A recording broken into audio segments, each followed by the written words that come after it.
नमस्कार, स्वागत है आपका इन्फो पोस्ट के खास कार्यक्रम न्यूज़ अपडेट में। रोजगार के मुद्दे पर प्रयागराज में 119 दिनों से जारी आंदोलन के क्रम में 28 दिसंबर को लखनऊ के ईगो गार्डन में युवा पंचायत का आयोजन किया गया। इस मौके पर युवाओं ने प्रदेशव्यापी आंदोलन का ऐलान किया।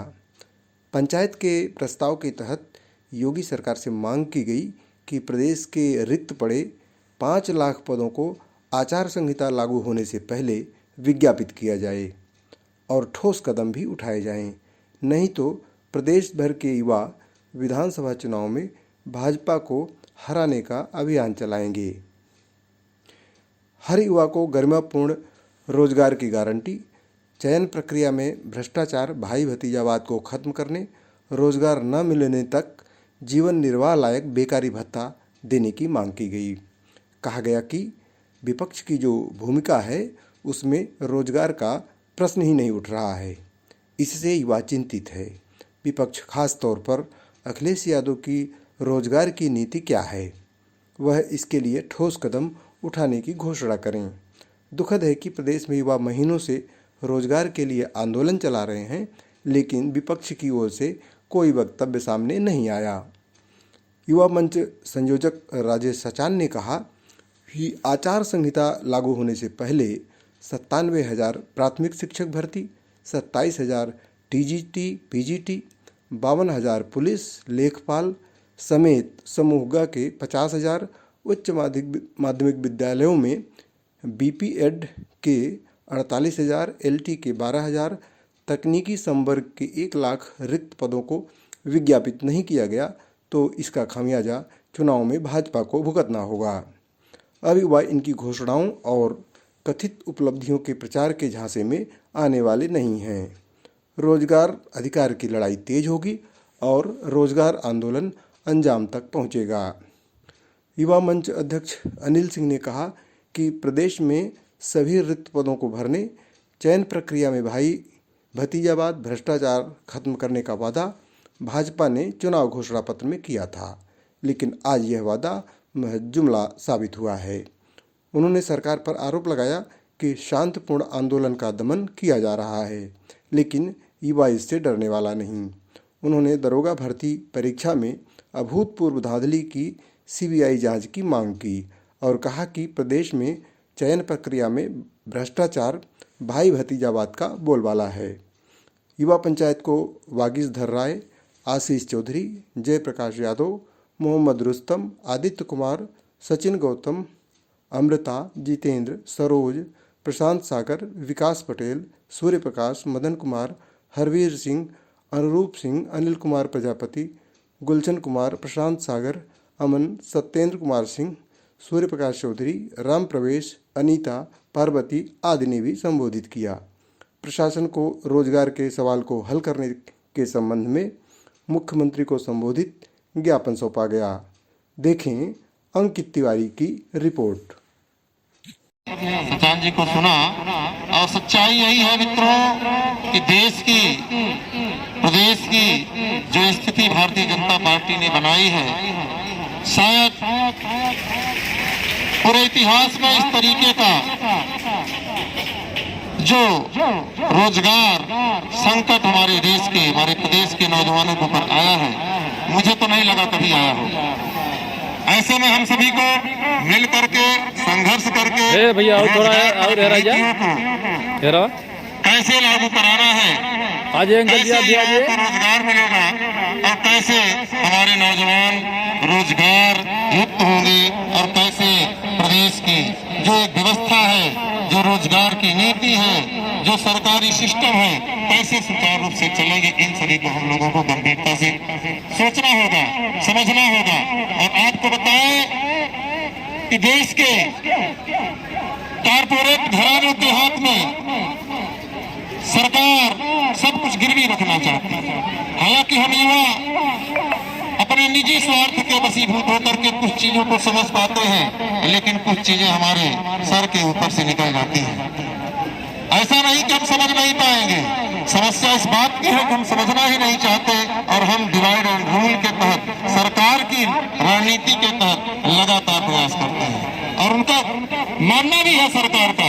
जैसे आपको बताया कि ये आरक्षण का मुद्दा है 69,000 शिक्षक भर्ती, जिसमें सरकार ने इस बात को स्वीकार कर लिया कि हाँ आरक्षण में घोटाला हुआ है, भर्ती में अनियमितताएं हुई हैं, लेकिन जितनी अनियमितता हुई है उससे कहीं चौथाई भाग दे करके एक गुट को अलग कर दिया गया ताकि दोनों गुट आपस में लड़ते रहे। सरकार के सामने यह एक बहुत बड़ा सवाल है कि आखिर सरकारें जिस लोकतंत्र को स्थापित करना चाहती हैं, जिस समाज को बनाना चाहती हैं, जिस व्यवस्था को लागू करना चाहती हैं, आखिर क्या जिस व्यवस्था से या इस व्यवस्था से हमारा समाज सुरक्षित हो पाएगा या इस व्यवस्था से हमारे समाज को एक नई दिशा मिल पाएगी, तो शायद ही से आप नकार देंगे।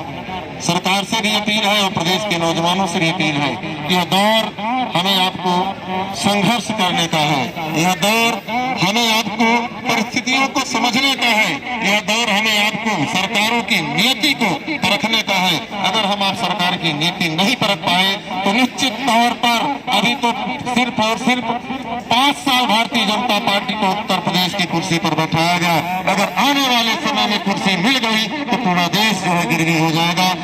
कलेक्ट्रेट का या विधानसभा का या कहीं का घेराव प्रदर्शन नहीं था,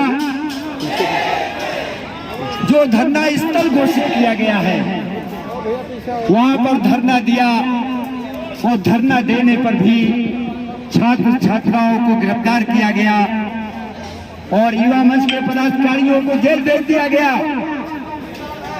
हम ये जानते हैं ये सरकार दमनकारी सरकार है। हो सकता है आज एक बहुत बड़ा दमन जो हमारे नौजवानों का घेराव चल रहा है उसमें, इसलिए हमने प्रदेश के तमाम सारे लोगों से, जन आंदोलन करने वाले लोगों से, सबसे हमने अपील की है युवा मंच की तरफ से कि सरकार को आगाह करें कि अगर नौजवानों पर लाठी चली, नौजवानों का अगर दमन किया गया तो पूरे प्रदेश में भाजपा को उखाड़ फेंका जाएगा।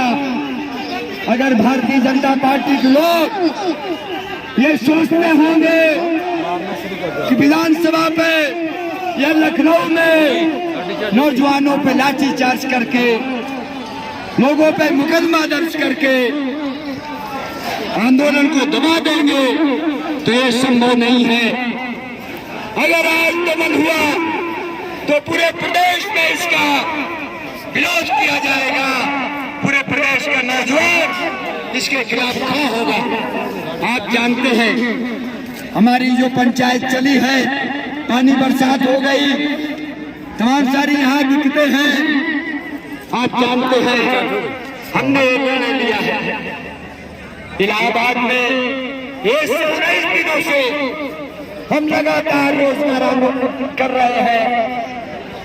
5 लाख पदों को विज्ञापित करने के मुद्दे को लेकर के नौजवानों को गर्मापन रोजगार की गारंटी दी जाए, इसको लेकर के लंबित भर्तियों को पूरा किया जाए और चयन प्रक्रिया को पारदर्शी बनाया जाए। इसको लेकर के पिछले करीब 4 महीने से हमारा रोजगार आंदोलन चल रहा है। आज तक योगी सरकार की तरफ से, शासन प्रशासन की तरफ से कोई सुधि लेने वाला नहीं है।